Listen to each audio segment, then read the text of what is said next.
bienvenue sur Bien-être familial. Dans la vidéo, ça me dit comment nous ka faire pour ti moun nous remet faire lecture. Avant tout, pour qui ça est important pour faire ti moun yo remet li. Parce que lecture a gain en pile avantage pour ti moun nan. Li développer vocabulaire et puis li enrichir langage ti moun yo. Li développer imagination et créativité ti moun nan. Li améliorer capacité concentration ti moun nan. Gen pile parents qui toujours plein k'ap dit que ti moun yo distrait facilement, yo pas ka concentrer, li a fait yon tâche faut que nous connaît télévision li diminuer capacité concentration ti moun nan et puis tant ti moun nan fait lecture li développer rapidement capacité ça qui relè capacité concentration kay ti moun nan. Li développer tout capacité réflexion ti moun nan à capacité pour ti moun nan analyser.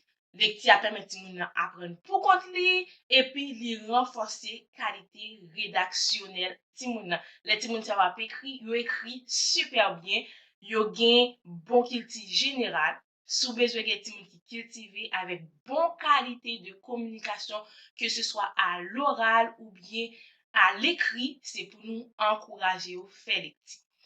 Souvent, parents demander à partir de quel âge ou ka commencer li avec yon ti moun. Moi-même, moi commence avec ti moun femme depuis tout petit, m'ka dit depuis nan berceau parce que tout petit m'acheter ti livre qui permet tout réveiller sens ti moun. On ka acheter des livres qui réveillent sens toucher yo, qui ka réveiller sens écoute yo, les ko ça livre gen ti son, les ko ça ou fait son avec ti moun, ça ka réveiller sens ti moun. Comme ça tout ou ka acheter livre qui en carton yo côté ou fait tes pages avec ti moun nan.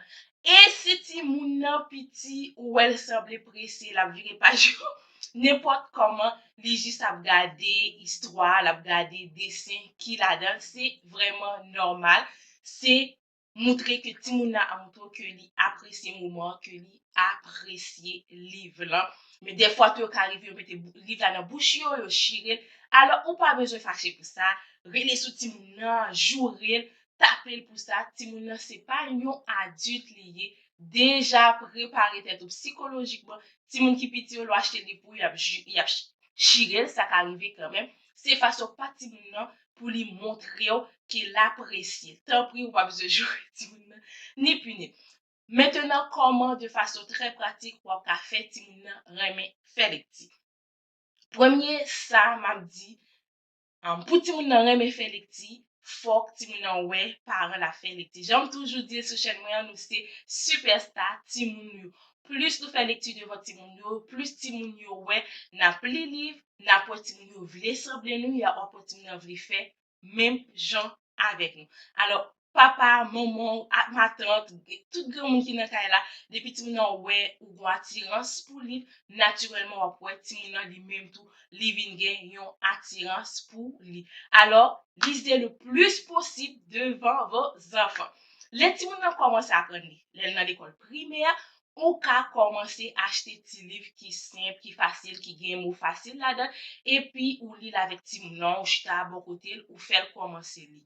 Maintenant, les ti moun ça commence li, des fois, li ka fait faute, li ka fait yo, mais ou même montrer li comment pour le dire mot yo, et puis, ge passe ça avec ti moun nan, parce que ge quelques mots où elle fait erreur, peut-être qu'il a fait plusieurs fois, pas bay tête ou problème, c'est apprendre, et puis, encourager ti moun nan dans apprentissage ça. Mener ti moun yo dans librairie, ou bien dans bibliothèque, son bon façon pour faire un livre tout. Et puis, ou ka mande pour choisir livre pour compte li, si li remen ou bien ka acheter pour lui. Et puis, l'or prêter, l'or ve la caille, toujours même processus là, chita ti moun nan pour l'île avec. Moi-même, période pour ti moun nan dormir, me trouver c'est un moment privilégié pour faire ça avec ti moun pour li lecture avec, pour développer créativité, imagination, nan même tout, c'est moment tout ou capable enseigner bon valeur que ou même ou gagner qu'on veut enseigner capitili pour ça ou ka l'histoire qui dans Bible qui super intéressant pour montrer ti moun nan valeur ça, quel que soit, c'est sous l'amour, courage, bonté, générosité, gen pile histoire qui parle de sujet ça dans la Bible. Et puis, il permet tout après, prier avec tout le monde.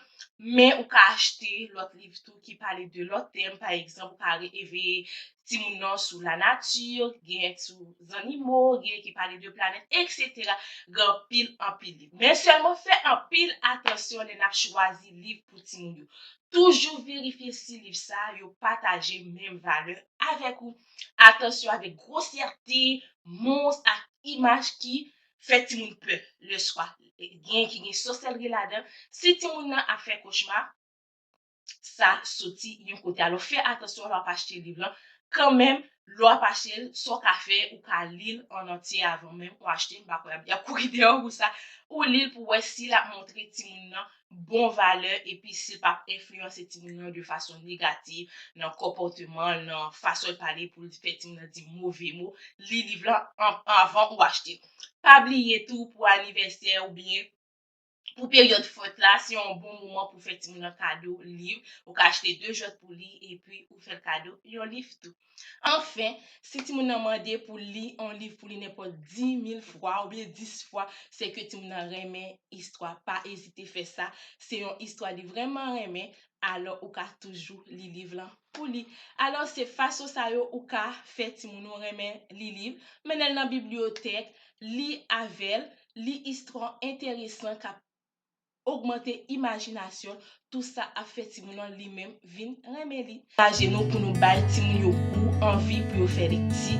Alors achetez livre pour ti moun. Si vous aimez vidéo et puis vous pensez qu'il a fait du bien à vos parents que vous connaissez ou à vos futurs parents, pas hésiter liker vidéo, partager et abonner à la chaîne pour que premier monde ka recevoir vidéo mieux. Moi dis nous à bientôt pour une autre vidéo. Bye bye.